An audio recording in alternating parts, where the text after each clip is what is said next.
কৃষ্ণনগরের জনগণ দিচ্ছে ডাক অর্ঘ্যগণ, এই স্লোগান, এই গান নিয়ে কিন্তু আজকে জাতীয় কংগ্রেসের প্রার্থী অর্ঘ্যগণ দাদা আমার পাচ্ছে এবং তিনি কৃষ্ণনগর উত্তরের টিকিট পেয়েছেন এবং সেখান থেকে কন্টেস্ট করছেন এবং ডোর টু ডোর ক্যাম্পেইন দিয়েছেন। সেই ক্যাম্পেইনিং কেমন যাচ্ছে, কি পরিস্থিতি এই কৃষ্ণনগর উত্তরের, সেই সমস্ত কিছু নিয়ে আজকে আলোচনা করবো। দাদা স্বাগত আমাদের চ্যানেলে। নমস্কার।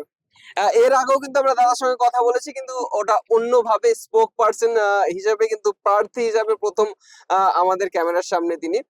তো তার কাছে জানতে চাইবো অভিজ্ঞতা কেমন। অভিজ্ঞতা তো খুব আনন্দের, কারণ জীবনে প্রথমবার সর্বভারতীয় দল জাতীয় কংগ্রেস, যে দলটা ছাত্র জীবন থেকে করা শুরু করেছি, শিক্ষার প্রগতি, সংঘবদ্ধ জীবন, দেশপ্রেমের পতাকা কাঁধে নিয়ে আজকে যখন যুব কংগ্রেসে পদার্পণ করেছি, যুব কংগ্রেস করছি, সংগঠনের দায়িত্বে আছি, পাশাপাশি দল যখন মনোনয়ন দিয়েছে, এর অনুভূতি তো সম্পূর্ণ আলাদা। চেষ্টা করছি মানুষের কাছে যে বার্তা আমাদের সর্বভারতীয় যুব কংগ্রেসের সভাপতি মাননীয় উদয় ভানু চিপজি দিয়েছিলেন প্রার্থী হওয়ার আগে এক মিটিংয়ে, যে যারা যারা প্রার্থী হবেন, সংগঠন দুর্বল হতেই পারে, সংগঠনকে চাঙ্গা করার কাজই হচ্ছে ছাত্র যুব, সুতরাং সংগঠনে মনোনিবেশ করতে হবে, হাত চিহ্নটাকে, হাত প্রতীককে, এই সিম্বলটাকে মানুষের বাড়ি বাড়ি পৌঁছে দিতে হবে, সেই কাজই করছি।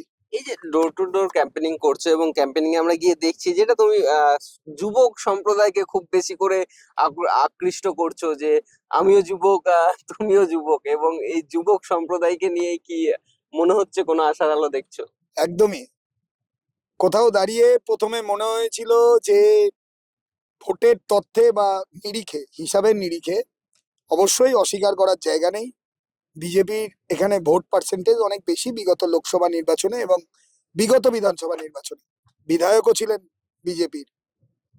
কিন্তু আমি দেখলাম এই যে যে ট্যাগলাইনটা আপনারা বললেন, কৃষ্ণনগরের জনগণ চাইছে এবার অর্ঘ্যগণ, এটাও ইয়ং জেনারেশনের যারা আছেন, আমি কোনোদিন এটা ভাবিনি।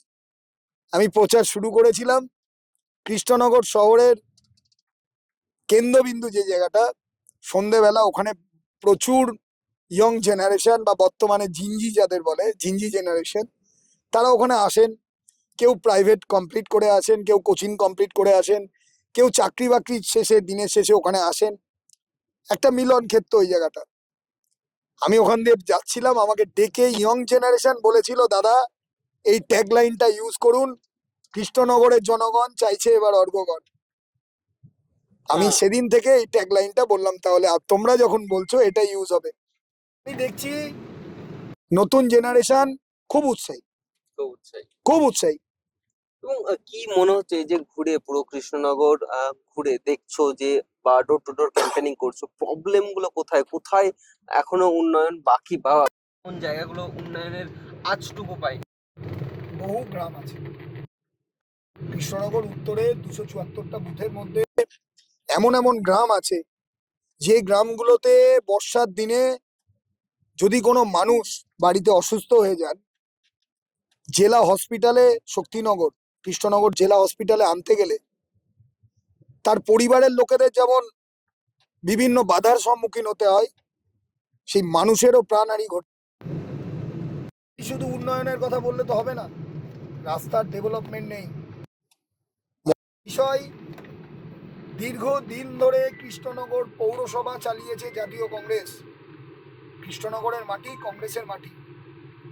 কৃষ্ণনগরের জনগণ পৌর নির্বাচনগুলোতে কংগ্রেসের কাউন্সিলরদের নির্বাচিত করত, স্বচ্ছতার সাথে কাজ হতো। সম্পূর্ণভাবে 5 বছর যে মেয়াদকাল সেটা শেষ হতো। আশ্চর্যের বিষয়, তৃণমূল কংগ্রেস এই পৌরসভার দায়িত্ব নেওয়ার পরে গণতান্ত্রিক পদ্ধতিতে এখন বর্তমানে চেয়ারম্যানই, কাউন্সিলরই, বহু কাউন্সিলর, কেউ প্রকাশ্যে, কেউ ফোন কলে, কেউ লোক মারফত যোগাযোগ করছে যে যে লড়াই অর্ঘ্য, অনেকে আমাকে ছোট থেকে, কারণ মাসদিয়া কলেজে ছাত্র রাজনীতি করা, এটা আমার ডিস্ট্রিক্ট টাউন হেডকোয়ার্টার, কৃষ্ণনগরের সাথে আমার একটা আত্মার টান। বহু যারা কাউন্সিলর আছেন অনেকেই চেনেন। বন্ধুসম কিছু মানুষ আছেন, তারা বলছেন যে লড়াই তুমি লড়ছো, এই লড়াইয়ে এই অন্যায়ের বিরুদ্ধে কোথাও গিয়ে আমরা পাশে আছি, তুমি লড়ে যাও। বর্তমানে কংগ্রেসের যে পরিস্থিতি পশ্চিমবঙ্গে, কি মনে হচ্ছে কোথাও কোথাও গিয়ে কি ক্ষীণ আশার আলো হয়ে তুমি উঠতে পারছো বা উঠতে পারবে কংগ্রেসের জন্য? আমি তো মনে করছি কৃষ্ণনগর উত্তরে কংগ্রেস ছাড়া আর কোনো প্রতিদ্বন্দ্বী নেই। কি বলো? একদমই তাই।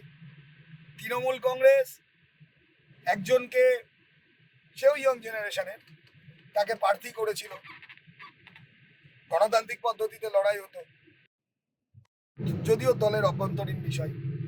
দেখলাম তার নমিনেশন চেঞ্জ, অন্য আরেকজন প্রার্থী হলেন। বিজেপি যিনি সিম্বল নিয়ে দাঁড়ালেন, তার এগেনস্টে অন্য একজন মুখ খুলে দিলেন প্রকাশ্যে যে প্রার্থী বলে মানছি না, যদিও তাদের দলের বিষয়, কিন্তু নমিনেশন করলেন, পরবর্তীকালে নমিনেশন উইথড্র। তো আমার কাছে কোথাও দাঁড়িয়ে মনে হয়েছে, শুধু আমার কাছে নয়, আপনি গ্রামে গ্রামে যান, কথা বলুন, মানুষ তিতিবিরক্ত বিজেপির প্রতি এবং তৃণমূলের প্রতি। আর আমরা যেটা বলছি, তৃণমূল এবং বিজেপি একই মুদ্রার এপিঠ আর ওপিঠ, কৃষ্ণনগরের মানুষও সেটা বলছে। পরিত্রাণ চাই, পরিবর্তন চাই, অর্ঘ্যগণকে চাই। প্রথম তুমি যদি পাওয়ারে আসো বা জিতে আসো, প্রথম কাজটা তোমার কি হবে? শহরকে জঞ্জাট মুক্ত করা, যে যানজট, সেই যানজটকে মুক্ত করা। কৃষ্ণনগর বেলডাঙ্গা রেলগেট, সেখান থেকে যে হাইওয়ে আছে, তার যে মুখটা পালপাড়া মোড়, সেই অবধি ফ্লাইওভার, ভোট আসে ভোট যায়, নেতারা আসেন, নেতারা প্রতিশ্রুতি দেন। আমি নেতা নই, একদিকে দলের কর্মী, অন্যদিকে কৃষ্ণনগরের মানুষের কাছে আমি কারুর কাছে ভাই, কারুর কাছে দাদা, কারুর কাছে সন্তান। তাই কৃষ্ণনগরবাসী আমার কাছে অভিভাবক, তাদের কথা চিন্তা করে যানজট মুক্ত করতে সবার প্রথমে এই ফ্লাইওভারের প্রক্রিয়াকে আমি শুরু করব। আহ, কৃষ্ণনগর উত্তরের মানুষকে কি বলবে, কি মেসেজ দেবে? কৃষ্ণনগর উত্তরবাসীকে একটাই কথা বলবো, বিগত 5 বছর বিজেপিকে দেখেছেন, তৃণমূলকে দেখছেন, পঞ্চায়েত স্তরে, ত্রিস্তরীয় পঞ্চায়েত স্তরে দেখছেন, পৌরসভা স্তরে দেখছেন, চুরি দুর্নীতি তাকে শিল্পর পর্যায়ে নিয়ে গেছে।